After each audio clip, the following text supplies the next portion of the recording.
Salut tout le monde, je vous présente la Suzuki V-Strom XT 650 de 2017. Son moteur est un bicylindre de 645 cm3 avec un angle de 90 degrés. Il fait 71 chevaux à 8800 tours minute et développe un couple de 6,2 m/kg à 6500 tours minute. Pour le train avant, nous avons une fourche télescopique d'un diamètre de 43 mm et d'un débattement de 150 mm. Et pour le freinage, nous avons deux disques de 310 mm freinés par deux étriers double piston Tokiko. Pour le train arrière, nous avons un mono-amortisseur réglable en précharge. Et pour le freinage, nous avons un simple disque de 260 mm freiné par un étrier simple piston Nissin. Cette moto fait en ordre de marche 216 kg, possède un réservoir de 20 litres et une hauteur de selle de 830 mm. Hop. Mes premières impressions, si je devais la comparer, comme j'ai essayé la VR6 de chez Kawasaki ce matin, mes souvenirs sont encore frais et j'ai toujours ces cale-pieds là qui arrivent au milieu de mes jambes. Et donc soit il faut les mettre devant, soit derrière, mais je trouve que ça gêne un petit peu. Bon, ça doit être propre au trail. Le guidon, je le trouve plus large, enfin je le trouve assez large. Mon buste est très redressé. Là, il est redressé et en 0,5 mm plus loin, j'attrape le guidon. Nous avons donc un guidon d'une largeur totale de 87 cm et les capots, avec les capots on arrive à plus de 92 cm et il se perche à une hauteur de grossièrement 111 cm. Pour les commandes, nous avons un levier de frein réglable sur 5 positions et un levier d'embrayage qui n'est pas réglable. À droite, coupe-circuit, warning démarreur. À gauche, appel de phare, sélection des modes, clignotant et klaxon. Pour le tableau de bord, nous avons une prise 12 volts de série, un contour à aiguille et le reste en digital. Et pour la bulle, nous avons 3 positions, donc il faut dévisser ces 4 vis, on la positionne et on remet ces vis. C'est pas un système rapide, c'est un petit peu dommage. Allez, contact. Donc là, nous avons le traction control et l'ABS qui restent allumés jusqu'à ce qu'on commence à rouler. Pour le compteur digital, nous avons le rapport de boîte engagé, la vitesse, la température moteur, la jauge à essence, le kilométrage total. Sur la commande des modes, la flèche du haut gère les informations du haut, la flèche du bas gère les informations d'en bas. Donc en haut, nous avons kilométrage total, trip 1, trip 2. Et ce petit carré, c'est la luminosité du compteur digital. Si j'appuie, vous voyez, le nombre de carrés augmente et la luminosité s'intensifie. Ensuite, en bas, nous avons range, c'est le restant de kilomètres à parcourir. Le voltage de la batterie, donc là nous sommes à 11,7 volts. La consommation instantanée et la consommation moyenne. Et il est maintenant temps de la démarrer.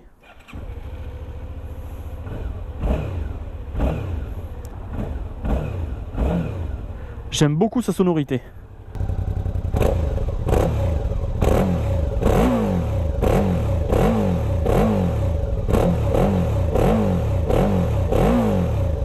Accompagné par ma petite SDS et assistante qui fait 1,68 m.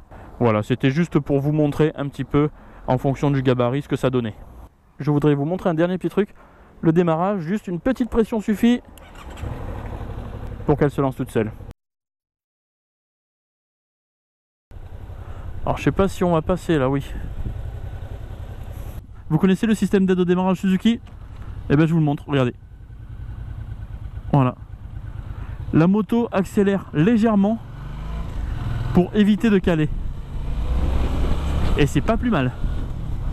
Pour caler avec les Suzuki à l'heure actuelle, il faut vraiment y aller.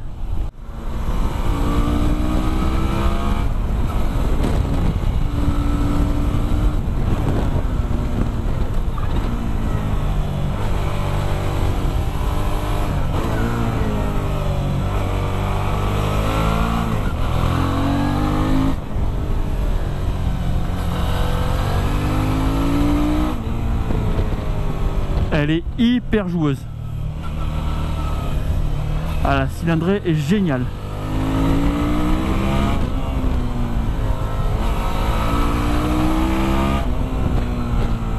J'adore. Hein. Si je devais la comparer à la VR6, elle, je préfère. Je préfère la motorisation. Elle est super précise dans ses changements d'angle. L'adhérence est bonne. Il y a de quoi bien s'éclater.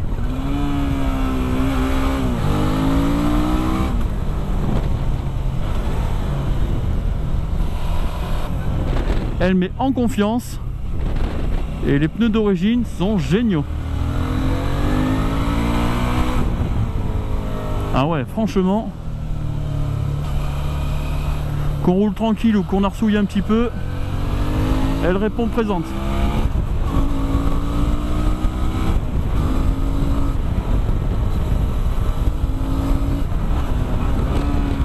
Le freinage, je dirais que avoir une fois les plaquettes rodées, mais j'ai l'impression qu'il manque un zeste de mordant. La moto a 1000 km, donc normalement les plaquettes sont rodées, et je trouve qu'il manque un poil de mordant, ouais. Mais ce n'est que mon avis. Hop là, le cale-pied frotte un petit peu.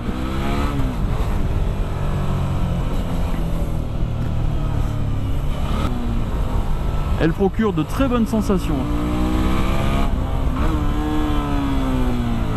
Juste pour vous expliquer un petit peu, avant de lancer ma chaîne, je détestais les trails. Et plus j'en essaye, plus je tombe amoureux. De toute façon, ma prochaine, c'est un trail. On va pas se mentir, hein. Ces motos, ça fait tout, c'est confortable. Ah, c'est juste génial, quoi.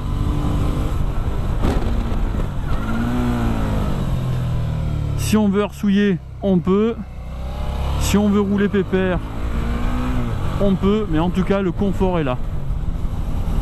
On peut se faire plaisir sans forcément rouler vite. Et ça, c'est juste le pied.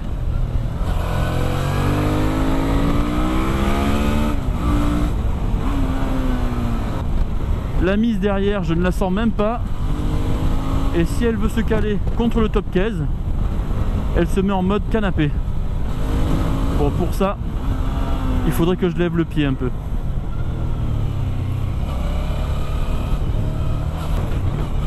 Elle est précise. En tenue de route, elle met en confiance.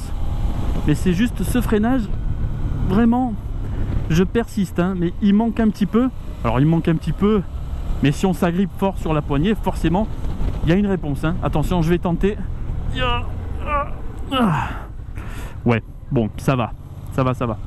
Mais quand même, quand je dis qu'il manque de puissance, c'est juste que le levier est un petit peu mou. Et il faut vraiment forcer très fort pour avoir une réponse. Là, l'ABS s'est déclenché. Mais je reste un petit peu sur ma faim. Par exemple, pour la comparer à la Versys que j'ai testée ce matin en 650, hein, donc vraiment l'équivalente, le freinage est plus mordant sur la Versys et la moto s'arrête beaucoup plus rapidement. C'est pour ça que je dis qu'elle manque un petit peu de freinage. Par contre, la tenue de route est meilleure sur celle-ci, la Suzuki. Tenue de route et rigidité du châssis. Je la trouve beaucoup plus rigide, la Suzuki. Mais pas moins confortable, hein. Elle est très très confortable, la Suzuki. C'est aussi un canapé, quoi. Du velours. Le guidon est un petit peu plus éloigné que la Kawasaki. Et c'est pas plus mal, moi je préfère. En confort, ça fait allonger un petit peu plus les bras. Donc je trouve, pour moi, que c'est plus confortable. Mais certains vont préférer un guidon plus rapproché, comme la Versys.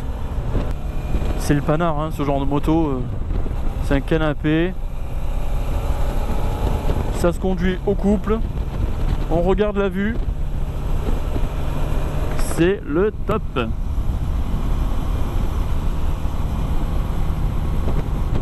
Là tout à l'heure j'ai attaqué pour voir un petit peu ce qu'elle avait dans les tripes. Mais voilà, c'était juste pour tester. Et le truc qu'il y a avec cette moto, et la Versys hein, malheureusement, c'est qu'une fois qu'on commence à leur taper dedans et à enchaîner les virages, eh ben si on se dit pas allez stop, eh ben ça pousse au vice et on enchaîne les virages, on arsouille un petit peu juste pour se faire plaisir. Mais comme je disais, il n'y a pas besoin d'aller vite pour se faire plaisir. Juste passer d'un virage à un autre, un petit peu envoyer le couple et c'est le top. Là mon champ de vision est au-dessus de la bulle, elle ne me dérange absolument pas, elle est en position intermédiaire. Les cale-pieds arrivent ici au premier tiers de ma cuisse. On peut juste avaler des bornes sans problème. C'est vrai que ce genre de moto, je kiffe. Alors que j'avais énormément d'a priori avant de lancer ma chaîne. Les rétros, il y a une excellente visibilité.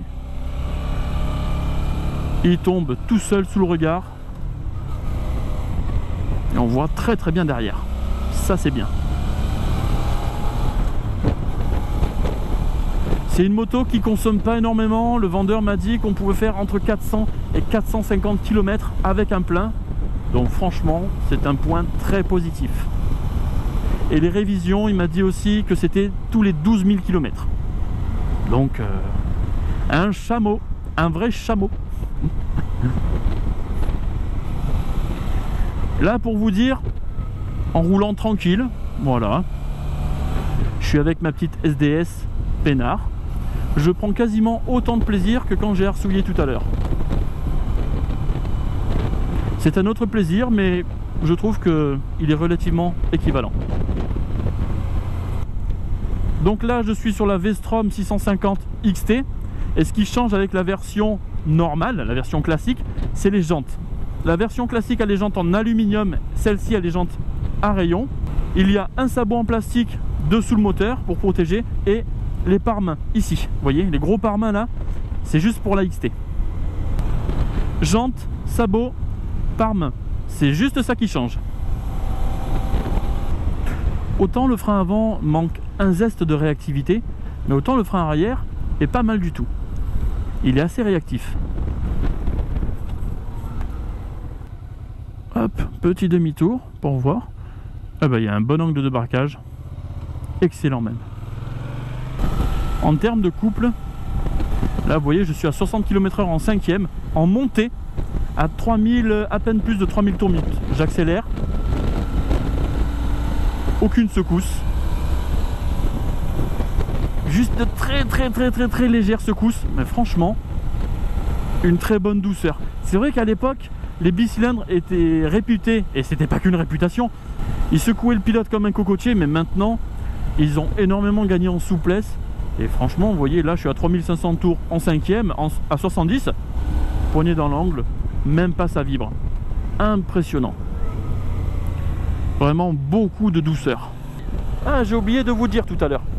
Mais sur le compteur, il y a aussi l'heure, la température de l'air extérieur et le niveau de traction control. On peut soit le désactiver, soit avoir deux niveaux d'assistance. 2, c'est vraiment très actif, il va couper à la moindre glissade. 1, il va être un peu moins actif que sur les grosses glissades. Et 0, forcément, ben, on gère la moto comme on veut. Le vendeur m'a dit que le niveau 1 était plus sympa à utiliser parce qu'il est moins présent que le niveau 2, mais intervient quand même en cas de nécessité. Il n'y a pas besoin d'aller très loin pour avoir des belles routes dans le Var. Juste on sort de la ville et c'est parfait. On n'est pas bien là? Le Panard.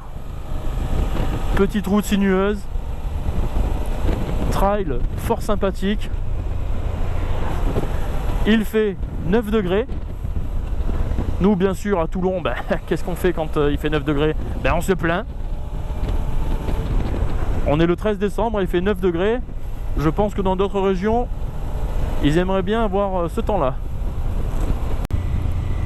Et là, on redescend sur Toulon avec cette petite route sinueuse magnifique et merveilleuse, et bien sûr, voyez-vous.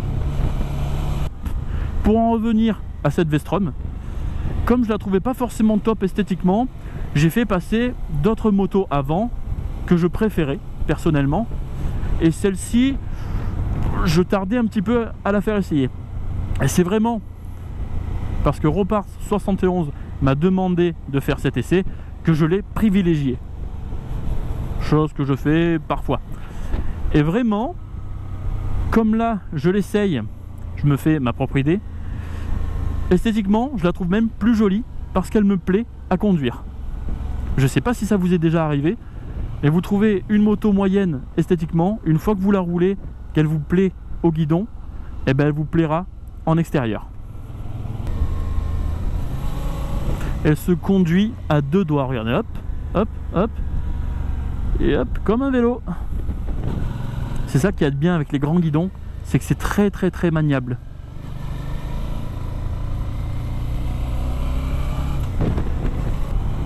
Pour ceux qui ont des a priori sur ces modèles, essayez. Et vous verrez, normalement, 8 personnes sur 10 vont kiffer ce genre de moto. Et cette vue, toujours sympa. Le sud, I love le sud.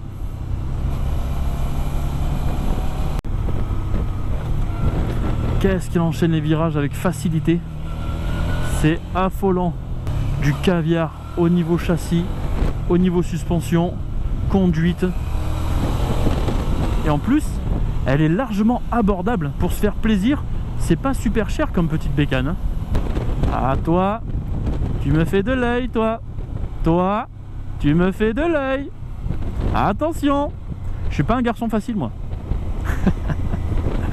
N'importe quoi. Je vous propose un départ arrêté 0-100 km/h à bloc.